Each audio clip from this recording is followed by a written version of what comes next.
But yesterday, the president honored the Ogoni Four because there had been controversy when the president had honored Mr. Ken Saro-Wiwa posthumously, as well as a number of other people. There were some concerns that the list wasn't totally complete. Well, this morning, we're being joined by Mr. Malaki Ugumadu, who is a lawyer and also the former national president for the defense of human rights. Good morning, and thank you so much for joining us this morning. Do you think that with this recognition and honor now been given to the Ogoni Four, do you think that we have been able to assuage the feelings of the people of Ogoni?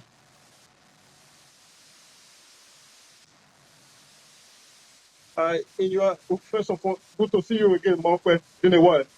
And good morning, viewers. Even in your intro, you were drawn into the Ogoni 9 before the Ogoni 4. That presupposes that the closure which is attempted to achieve has not properly been found. Now, granted that that is some move towards assuaging the hot feelings of the people of Ogoni, and by extension, the people of the Niger Delta. But it will be too simplistic in relation to the magnitude of the crisis that evolved in the 90s, specifically on the 21st day of May 1994, when that unfortunate incident occurred, leading up to the judicial execution, extrajudicial execution in our view, of the Ogoni 9. There are so many dimensions to it.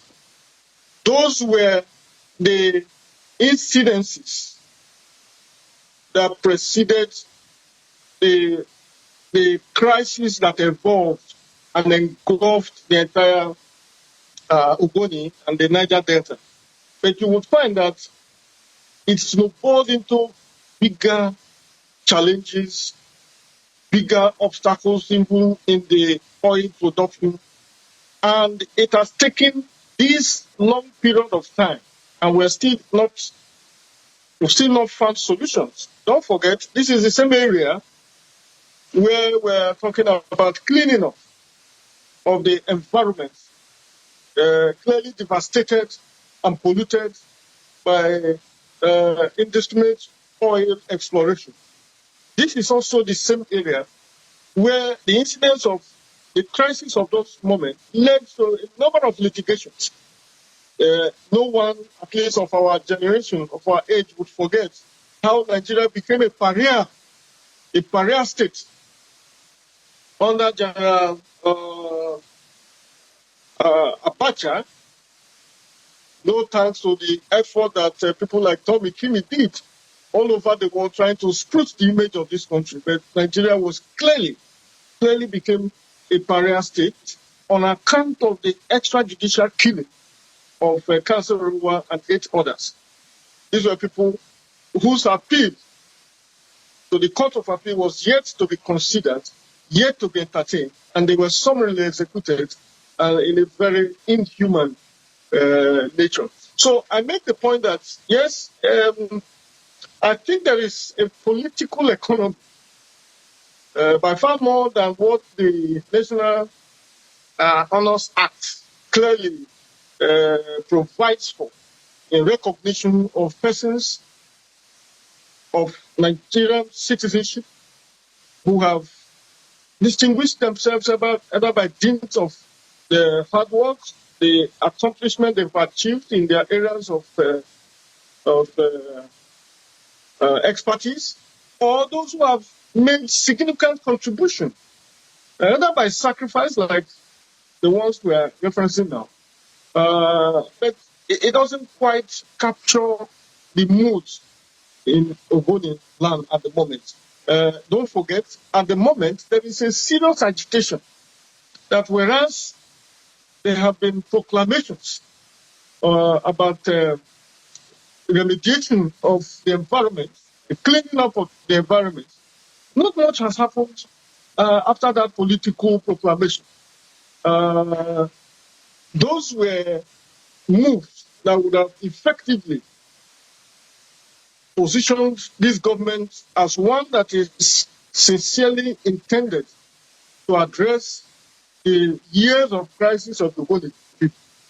And now to now identify the Ogoni 4, leaving out the Ogoni 9, leaves some sad taste. Sorry, Mr. Ogumadu, just a moment.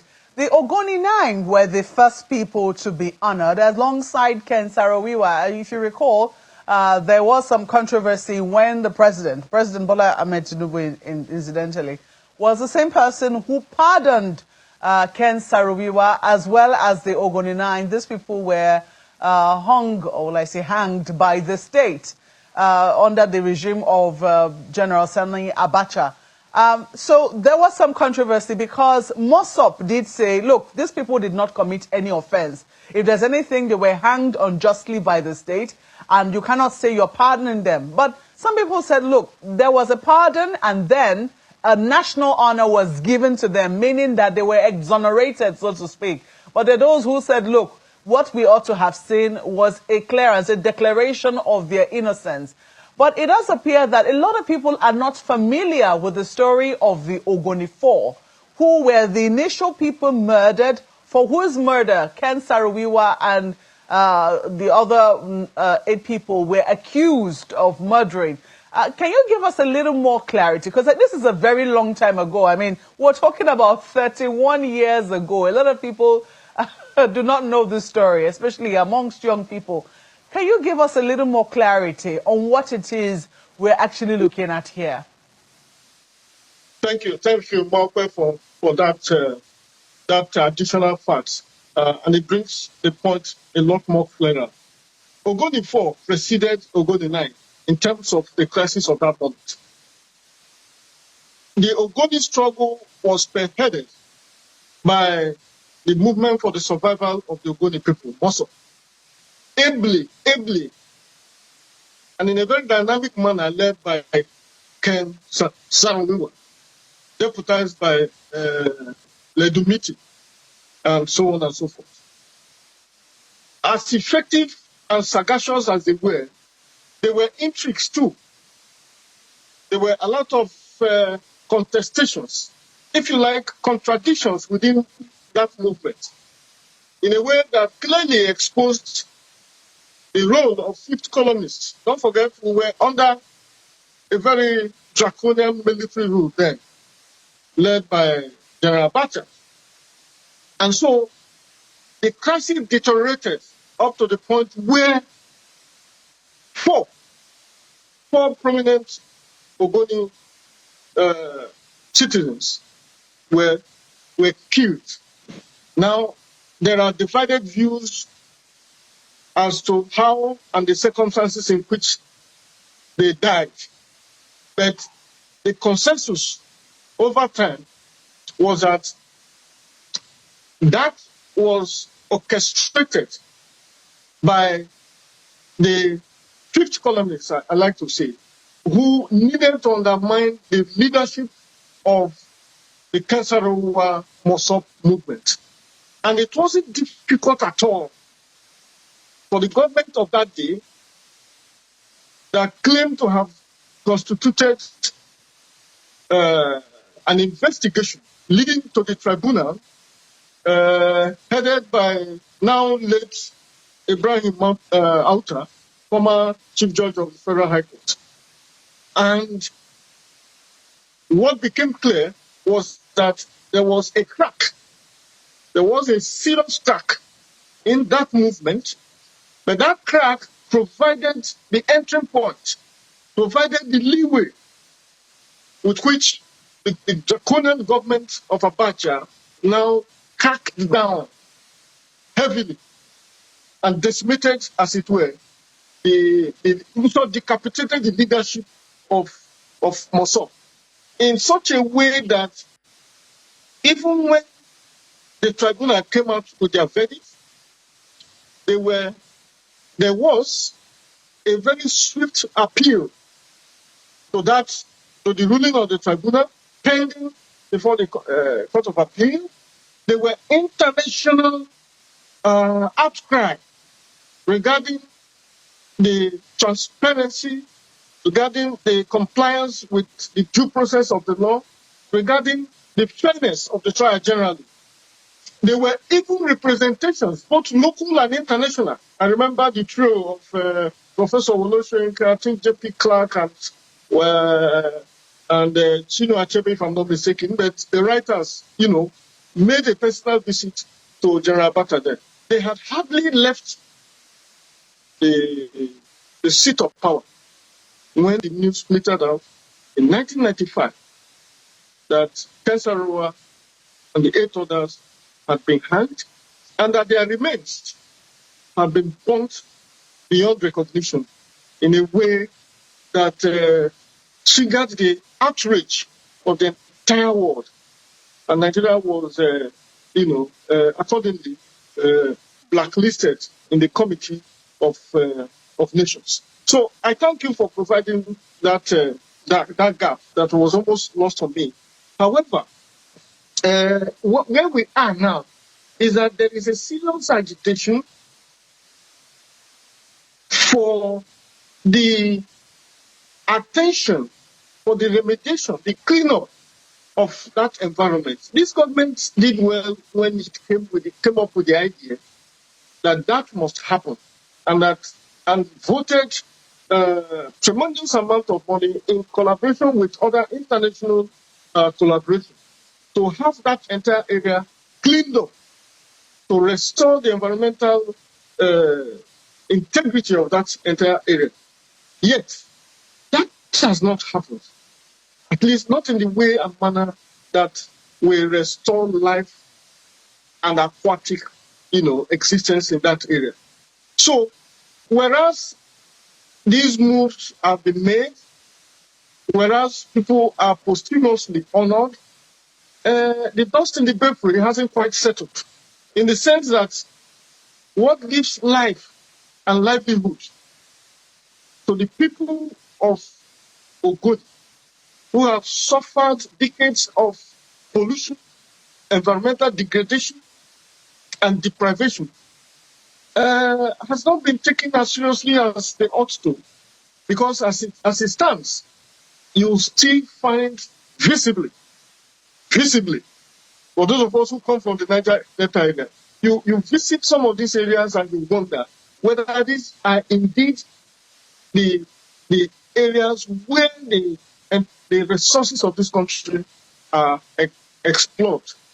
So the government should be commended for doing what they did, but it appears that what is by far more needed for the sake of the living is that there should now be a faster means, a more intentional approach to the restoration of life in Ogoni land, much more than we're witnessing at the moment.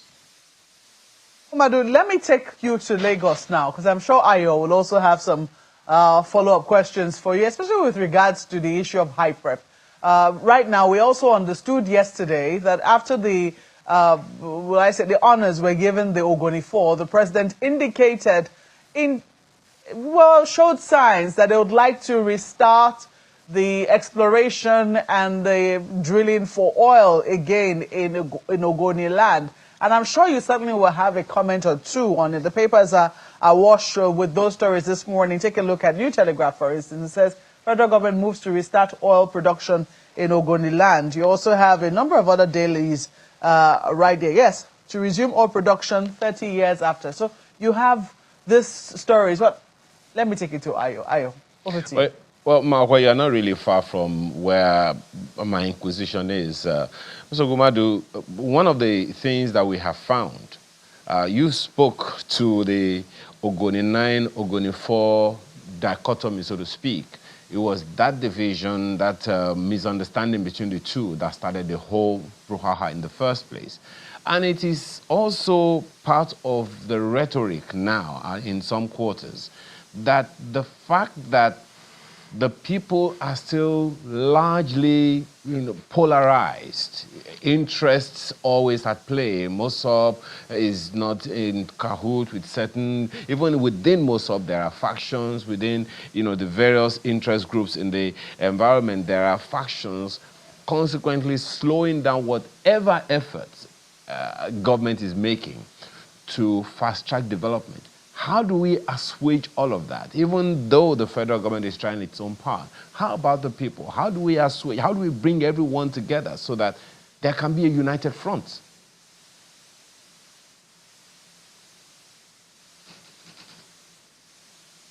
Mr. Ogumadu, can you hear me? Very clearly, and I'm responding already. Oh, okay. I can hear you now. Go ahead. Yes. So I made the point, Ayo, that question can best be answered by the people of Ogoni who are right in the eye of the storm. But make no mistake about it. Leadership is never a easy party, particularly when the stakes are very high.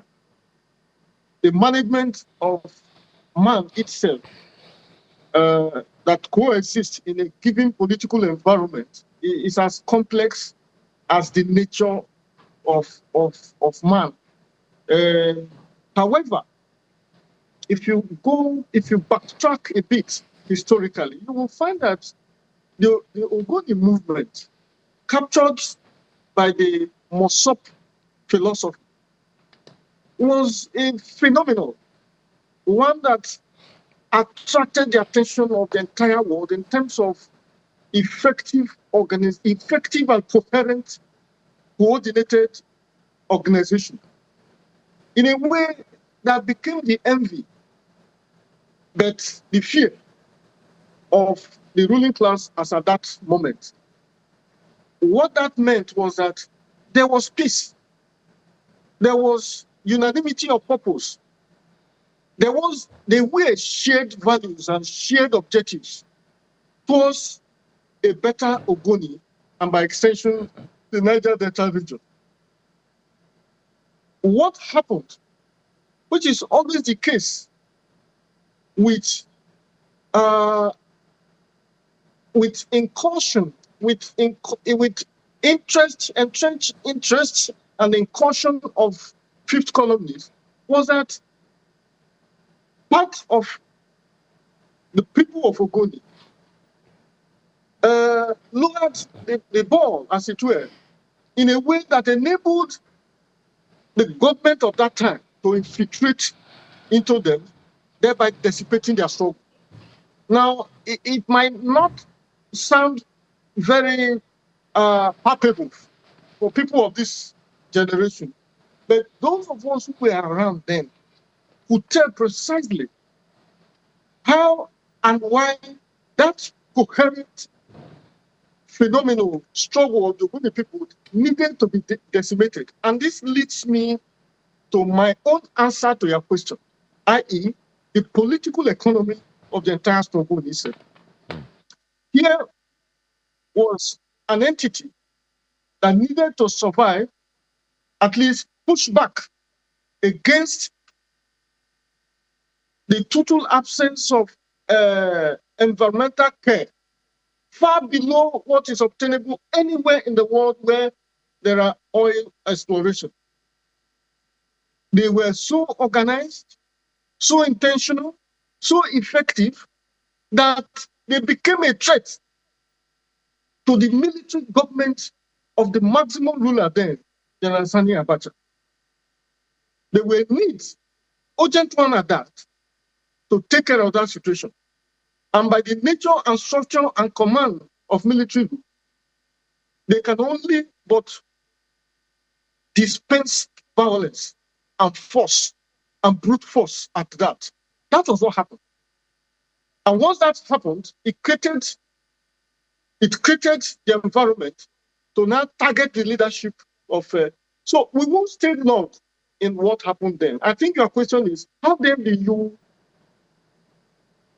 appeal to the people of Ogoni to draw from the lessons of the past, to understand the intrigues that have perpetuated their suffering in a way that has made it almost impossible to bring about the realization of the objective of their struggle. I think that this is a time for men of reason, men of calm reason, to step up and be able to at least decipher, understand precisely the dimension of this whole struggle, appraise what it is that has happened in the past, but be able to situate it within the economic agenda of Nigeria. Well, that is why I call it the political economy of the struggle. Just 1 second, if you can hear me. Perhaps we need to be a lot more strategic about this, because communicating what you're saying to the people is going to be quite a job of work. Here is why. The young people there are impatient. I mean, it's the culture and the nature of young people to want to see results as quickly as possible. The elders, are probably a little more patient because they've seen a bit of life and all of that. Even though, as Marco mentioned, High Prep has been doing a lot of work, training thousands of people, trying as much as possible to do some land reclamation. But you also know that it is the position of the people at some point that, look, there can be no return of oil exploration in Ogoni land without full reclamation, without some form of justice and some form of reclamation of okay, for instance, what they said, some Ogoni groups argue that oil production must never return until until the environment is fully cleaned and justice is done for past wrongs. This, pardon here, pardon there, may be an attempt at justice. But then, is justice served? If the people are still holding this position that there can be no return of oil exploration in Ogoni land until they see justice as being served, be with the land, the environment cleaned up and ready for habitation again. Do you see that happening anytime soon? How should government respond to that?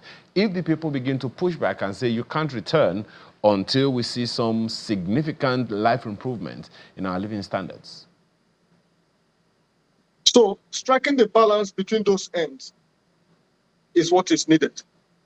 Achieving it is a challenge that it poses. Here's my take.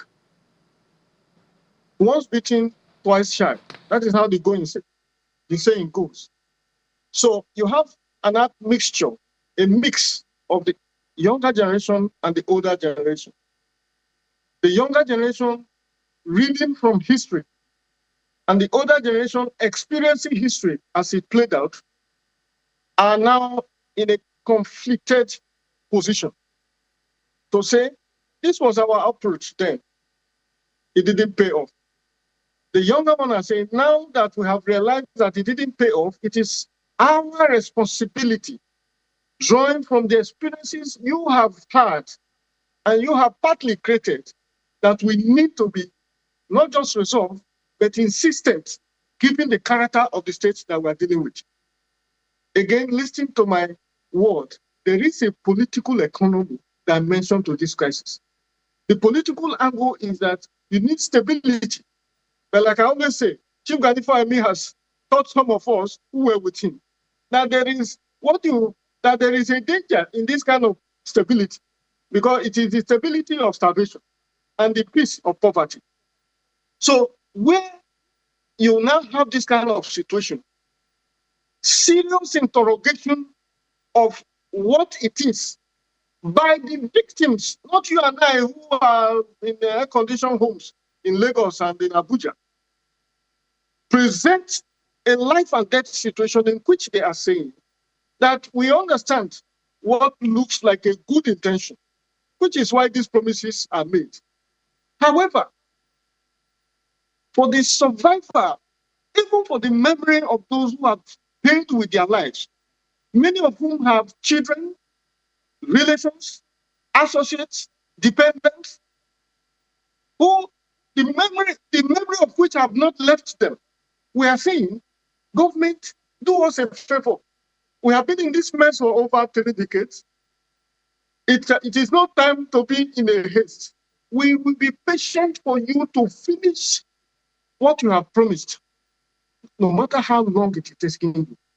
Complete this reclamation, this cleaning up, this remediation, complete it in a way that assures us that we can live like human beings, that we can survive in this environment in a way that humanity has created it, that we can even lay claim to be in the region where the resources of this country is produced.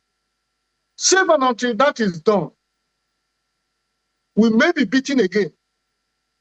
We may be getting it wrong again if you lead us again by nose into the same situation we were before our leaders were murdered on both ends.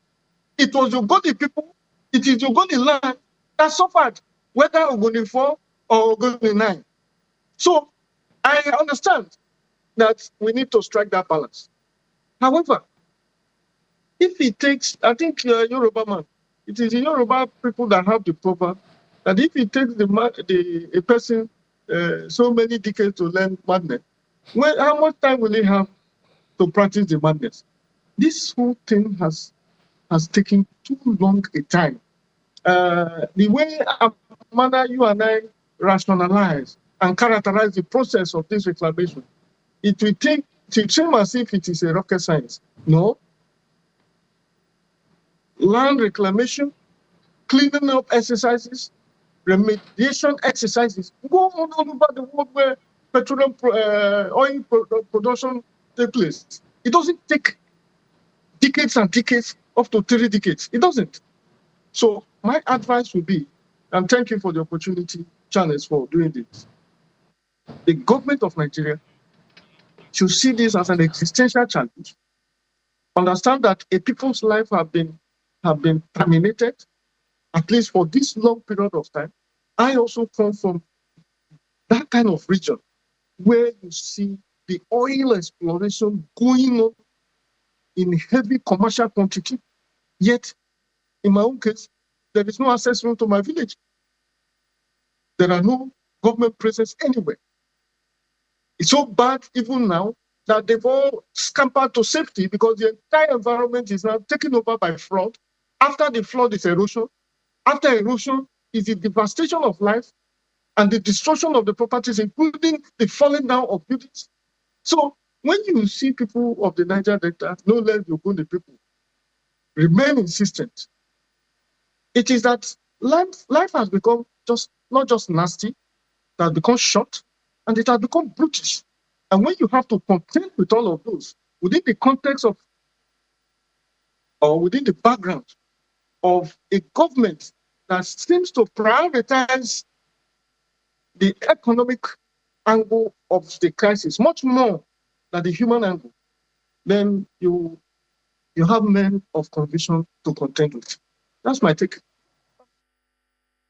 We have to thank you very much for your thoughts this morning. I believe that this conversation will certainly continue, but we have to thank you for sharing your thoughts with us. Mr. Malak Ugumadu is a lawyer and also the former national president for the defense of human rights. Thank you once more. Thank you, Ayo. Thank you, everyone.